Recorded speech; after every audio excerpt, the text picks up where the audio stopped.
Fala meus caros, bem-vindos a mais um vídeo aqui no canal. E o resumo do livro de hoje é um livro que, na minha opinião, é o melhor livro de finanças pessoais que eu já li. Eu tô falando de Pai Rico, Pai Pobre, de Robert Kiyosaki. Gente, esse livro é um livro que foi escrito há 20 anos atrás, mas é um livro que ainda é muito atual. Os conceitos dele são muito importantes e você pode utilizar todos no dia a dia. Tá? O que faz eu gostar desse livro é que ele é um livro provocativo. Ele é um livro que não é um livro que vai te ensinar como investir melhor, como gastar melhor. Não, o foco dele é pegar as crenças que você carrega aí, que você entende sobre dinheiro e mostrar para você que essas crenças estão erradas.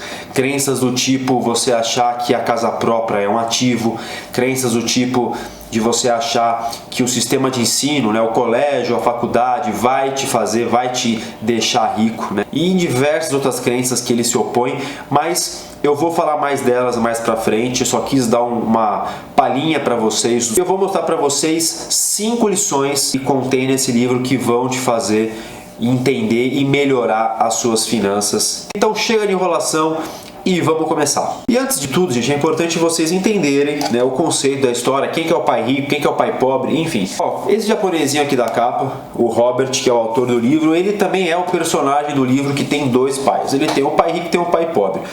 O pai dele verdadeiro, o pai dele de sangue, é um rapaz que é muito culto, um rapaz formado, pós-graduado, tem diversas qualificações acadêmicas. E ele tem um outro pai, que não é o pai dele de sangue, na realidade é o pai de um grande amigo dele, que é um rapaz que não tem nem o ensino médio completo. E você deve estar pensando, o pai rico é o cara que estudou e o pai pobre é o cara que não tem ensino médio. E é aí que você se engana. Essa é justamente a primeira provocação que o livro faz. O livro ele fala muito o seguinte, gente, que o sistema de ensino, a escola, a faculdade em geral, elas não ensinam as pessoas a ganhar dinheiro. Na verdade, ela ensina as pessoas a desenvolverem habilidades. Por exemplo, você se torna arquiteto, você pode se tornar um advogado, você pode se tornar um dentista, que seja. Só que você nunca vai sair dela como uma pessoa que sabe ganhar dinheiro. Tá? Então essa é a primeira grande provocação que o livro faz. Então na realidade o pai rico era o cara que não tinha nem o ensino médio completo, mas era um dos caras mais ricos do Havaí. Ele tinha muitos negócios, ele sabia muito sobre empreendedorismo e sobre ganhar dinheiro. O Robert, quando ele tem 10 anos de idade, ele decide que ele quer ficar rico. E aí ele começa a pensar, eu vou seguir os passos do meu pai. Meu pai é um cara inteligente, um cara aí que estudou pra caramba, um cara todo culto. Só que ele percebe que o pai dele, embora tenha muito conhecimento, ele é um cara que nunca acumulou riqueza. E aí ele vai pro outro caminho, ele começa a seguir o pai do Mike, né? O Mike chega pra ele, o Mike é o melhor amigo dele, e fala, Robert, meu pai não é tão inteligente como o seu, mas ele tem muito dinheiro, talvez ele possa ensinar como você se torna rico. E aí o Robert se encontra com o pai rico e o pai rico topa o desafio, fala, beleza, eu vou deixar você rico, mas a primeira coisa que você tem que fazer é começar a trabalhar para mim. E aí o Robert começa a trabalhar com ele. E agora eu vou começar a falar das 5 lições do pai rico para você. A primeira lição é: ricos não trabalham por dinheiro. É isso aí, gente, ricos não trabalham por dinheiro. Então, como eu falei para vocês, o Robert ele começa a trabalhar com o pai rico, ele ganha míseros 10 centavos por semana, trabalha aos sábados, e quando passa 3 semanas ele está de saco cheio e ele chega para o pai rico e fala, olha, não está dando certo, você falou que eu ia enriquecer trabalhando para você, só que eu continuo pobre, tem alguma coisa errada aí nesse nosso acordo. Então, o pai rico chega para ele e fala o seguinte, fala, Robert, na verdade o que você está fazendo, todos os meus funcionários também fazem. Todos eles me culpam pelo fato deles não serem ricos. Só que eles não percebem que trabalhando para mim, eles estão trabalhando por dinheiro. E para você ser rico, o dinheiro tem que trabalhar para você. Ou seja, você tem que estar desse lado da mesa. Então ele explica para o Robert na prática que ele sendo funcionário tanto dele como de qualquer outra pessoa, ele não vai prosperar. E esse é o primeiro insight que o pai rico passa para o Robert, e a partir dali ele começa a entender que para ele poder ganhar dinheiro, ele tem que começar a empreender. O pai rico explica que o que faz as pessoas viverem em função de salários, que faz as pessoas viverem em função de ter um chefe, é justamente o medo, né? Desde cedo a criança é catequizada, né? Você quando sai do ensino médio, seu pai já fala para você, fala, filho, você precisa estudar, você precisa ir para a faculdade, para você poder se especializar em alguma coisa, e aí você começa a trabalhar para alguém. Na verdade é o contrário. O que o Pai Rico explica é que os pais explicam errados para os seus filhos, né? Eles explicam para o filho que ele precisa seguir a manada. Se você for parar para pensar, quando você trabalha para alguém, você trabalha em função de um salário, né? Então você troca suas horas por um salário. Só que olha que engraçado, o nosso tempo ele é limitado, certo? Então não tem como você vender muitas horas, vai chegar uma hora que seu estoque de horas acabou. As pessoas todas elas têm 24 horas por dia, e por mais que você seja um workaholic que trabalhe 12, 13, 14 horas, é limitado. Agora, quando você tem uma empresa, o produto que você vende, ele não é limitado. Quanto mais você produz, quanto mais você vende, mais você obtém receita. Então essa é a grande diferença de trabalhar para ganhar dinheiro e você fazer o dinheiro trabalhar para você. Lição número 2. Entenda sobre contabilidade. E o conceito de contabilidade, na realidade, não é você ter que fazer um curso de contabilidade, não é você ter que fazer uma faculdade de contábeis, não é nada disso. O que o Pai Rico explica é que você precisa entender a diferença de ativo e de passivo. Para quem não sabe, ativo é tudo aquilo que você tem, todo bem que você tem, que no final do mês te deixa mais rico. Ele coloca dinheiro no seu bolso. Então, por exemplo, você tem uma casa que você comprou, a casa é quitada, e você aluga esse imóvel para alguém. Esse imóvel te gera um ativo, ele te gera uma renda no final do mês. Então esse imóvel ele pode ser considerado um ativo. Imagine que você tem uma ação e todo mês essa ação, periodicamente, na verdade, essa ação te paga um dividendo. Você tem um ativo, né? Você tem um bem alocado que faz você ganhar mais dinheiro. Agora, quando você tem um passivo, ele é ao contrário. Que aí entra o conceito que a casa própria não é um ativo. Por quê? Quando você compra uma casa, você financia essa casa. Então, no final do mês, você fica mais pobre. Você tem que pegar o seu dinheiro e você precisa pagar esse financiamento. Então, ele é considerado um passivo. Pô, Rafael, mas eu comprei um imóvel numa puta localização que vai valorizar, que não sei o quê. Diga o seguinte, quando você compra um imóvel, o Pai Rico explica que não é só apenas o fato de você ter que pagar todo mês as despesas, IPTU, enfim. É além disso.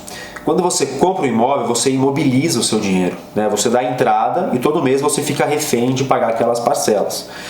Qualquer oportunidade que apareça durante esse período, você não vai aproveitar, porque o seu dinheiro está imobilizado, né? Fora as despesas que você tem que pagar. Então o Pai Rico explica que as pessoas ricas elas compram ativos e eliminam passivos. E as pessoas de classe média é o contrário, elas compram passivos achando que são ativos. E esse conceito faz com que a sociedade em geral viva o que o autor chama de corrida de ratos. Corrida de ratos é um termo que ele usa para exemplificar pessoas que trabalham para pagar contas. Por exemplo, imagine que você ganha um salário de 3 mil por mês e recebe um aumento de 20% e o seu salário vai para 3.600. O que você faz? Eu vou trocar de carro, né? Vou dar um upgrade no meu carro, pegar um carrinho melhor e tal, beleza. Aí passa mais um ano, você ganha mais um aumento. Aí o que você faz? Agora eu vou comprar uma casa, né? Eu vou financiar minha casa, meu sonho, que não sei o que, você financia uma casa. Daqui 2 anos você pega e ganha mais um pouco, né? Você ganha um bônus, você ganha um aumento do salário também. E o que você faz? Você compra uma casa ainda maior, você financia uma casa ainda maior. Ou seja, você passa a sua vida pagando passivos, achando que tem ativos. Porque durante todo esse período você não acumula dinheiro, porque você é refém das prestações. Então você perde oportunidades de vista. Então se você tem uma crise no mercado imobiliário e você não tem dinheiro em caixa, você não aproveita, porque você não compra ativos baratos. Percebe a diferença? Então o Pai Rico explica que o problema não é o quanto você ganha, porque se você ganha muito, você vai gastar muito.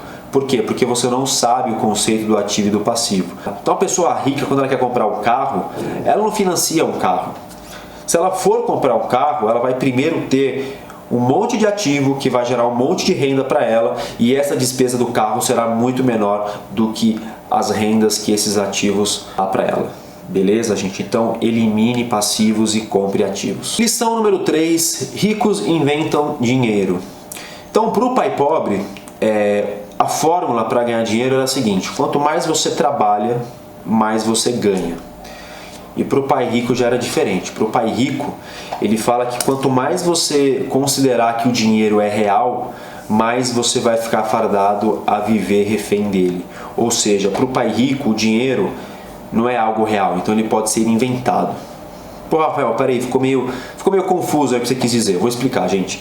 Mais ou menos em 89, o Robert, nessa fase do livro, ele já está adulto, tá? Ele já aprendeu as lições com o pai rico e ele narra as coisas que ele aprendeu, ele narra como que ele executou todo esse aprendizado. Então ele conta que em 89 o mercado imobiliário em geral estava muito ruim nos Estados Unidos e ele viu que as pessoas todas previam que essa crise ia piorar ainda mais e começou todo mundo a vender imóvel, começou a baixar o preço, enfim, as pessoas todas apavoradas, as pessoas com mentalidade igual ao pai pobre, principalmente as pessoas que vendiam esses imóveis, e nisso daí ele encontrou uma oportunidade. Ele falou, meu, se está todo mundo vendendo, tá barato, só que eu vou enxergar lá na frente. O mercado imobiliário ele é cíclico, então hoje ele está em baixa, amanhã ele vai estar em alta. Então enquanto todo mundo vende, eu vou comprar. E ele começou a comprar um imóvel ou outro, comprava imóveis baratos, ele não tinha muito dinheiro na época, então muitas vezes ele pegava um empréstimo, comprava um imóvel, aí passava um tempo, ele revendia, obtinha lucro, ia aumentando a carteira dele até ele conseguir comprar os imóveis à vista. Então ele fala que ele fazia negócios com a mente, não com os olhos. Então as pessoas só viam aquele retrato, né? As pessoas com mentalidade pobre, elas viam só aquela situação. Pô, a economia tá ruim, tá todo mundo vendendo, eu vou vender também. Ninguém conseguia enxergar o amanhã. Então, quando o rico inventa dinheiro, é que ele tem a percepção do futuro. E ele fala que no subconsciente das pessoas, né, da classe média em geral, existe esse medo de arriscar, esse medo de enxergar o futuro. E mais uma vez ele critica o sistema de ensino, né? Porque ele fala, quando você está no colégio, você é punido quando você erra. Porque na vida real, quando você erra, você aprende. Só que o sistema de ensino ele te catequiza da seguinte forma, ó, se você errar, você vai ser punido. Lição número 4. Trabalhe para aprender e não por dinheiro. E essa, para mim, é uma lição, talvez a que eu mais tenha gostado aí no livro. E existe, de novo, uma diferença de pensamento do pai rico para o pai pobre. Para o pai rico, é sempre importante você absorver conhecimento em diversas áreas. Enquanto o pai pobre falava para o Robert que ele tinha que se especializar em uma coisa só e ficar cada vez melhor naquilo. Só que quando você faz isso, você acaba perdendo um pouco a ampliação, né? Você perde um pouco a visão sistêmica da coisa. Então ele dá um exemplo do McDonald's, né? Ele estava numa palestra uma vez, o autor do livro, Robert, e ele pediu para que levantassem a mão as pessoas que conseguiam fazer o hambúrguer mais gostoso que o do McDonald's. Quase todo mundo levantou a mão. E aí ele perguntou de novo, falou o seguinte, e por que vocês não são mais ricos do que o McDonald's? Todo mundo ficou quieto. Porque o negócio do McDonald's não é vender hambúrguer. O que funciona no McDonald's é o sistema, é a capilaridade dele, é a forma como ele monta a loja, é a comunicação, é o fato de estar em diversos lugares, principalmente suas localizações, né? Os royalties que eles ganham com as franquias. Então veja bem, você não pode ficar focado em uma coisa só, você tem que abrir os seus horizontes. E ele dá um exemplo, o próprio Robert, sobre ele mesmo. Ele fala que ele trabalhou na Xerox durante muito tempo. E a Xerox, que é uma puta empresa americana, na época tinha o melhor treinamento de vendas do mundo. Só que ele ganhava muito pouco lá. Só que ele quis pagar o preço. Ele falou, meu, eu ganhava um salário pequeno, mas eu aprendi ali um conhecimento que me fez ganhar muito dinheiro no futuro e compensou muito esse salário. Então, quando ele escreve um livro, ele fala que ele não se preocupa só em ser um bom escritor. Ele se preocupa com o nome que ele dá, se o nome é comercial, se não é. Ele se preocupa com que empresa que vai divulgar o livro dele, qual que é a editora. Ele tem a visão sistêmica da coisa, assim como o McDonald's, né? Então ele fala que não adianta você escrever um livro bom. Tudo tem que ser bom. Então, você pega o título desse livro, Pai Rico, Pai Pobre, já é um título que te instiga. Né, muito desse lado comercial dele, desse lado vendedor. Então, quando você trabalhar para alguém, para alguma empresa, não considere como salário só aquela moeda monetária, só aquele dinheiro que você recebe e cai na sua conta. Lição número 5. Pague-se primeiro antes de tudo. E essa é uma lição que eu acho uma das mais importantes desse livro. E que é o conceito de quando você recebe o dinheiro, a primeira coisa que você tem que fazer é se pagar, ou seja, investir esse dinheiro, deixar ele guardado, ou então investir em você, pagar um curso para você. Então as pessoas muitas vezes o que elas fazem? Elas recebem o salário, pagam as contas, aproveitam um mês e aí no final do mês elas muitas vezes poupam ali centavos ou até nada, né? Às vezes não conseguem poupar nada porque o dinheiro acaba. Agora, se você fizer isso quando cai o dinheiro na sua conta, você automaticamente já se pagou, você já fez a sua parte. E aí quando o pai rico explicou isso para ele, o Robert, ele perguntou o seguinte, falou, Seguinte, e se no meio do mês o dinheiro não der? Se aparecer alguma surpresa, eu já me paguei lá atrás e não tenho dinheiro suficiente para pagar essa despesa. O pai rico explica para ele que esse sistema de se pagar primeiro, ele é justamente para fazer você se mexer, para você sair da zona de conforto, muitas vezes para você entender que você precisa ganhar mais, que você está ganhando pouco, que você precisa ter uma renda extra. Muitas vezes para te fazer perceber que você tem que economizar mais. Então, basicamente, esse é o conceito de se pagar primeiro. Primeiro, você tem um investimento seguro, porque você já se pagou, você já guardou o seu dinheiro. E segundo, vai fazer você movimentar mais, vai fazer você economizar mais dinheiro e procurar em ganhar mais. Gente, essas são as 5 lições principais desse livro que eu passei para vocês. Espero que vocês tenham gostado. Tentei ser o mais didático possível. E qualquer dúvida que vocês tenham, qualquer comentário que vocês tenham, deixa aqui embaixo. Se você tem algum livro aí que você quer que eu faça um resumo, é só comentar também. Esse canal ele é feito tanto para pessoas que não gostam de ler, como para pessoas que gostam de ler, que já leram um determinado livro, mas que querem se aprofundar ainda mais no assunto, ok? Semana que vem eu estou de volta com mais um livro aqui. Agradeço a atenção de vocês. Valeu, fui!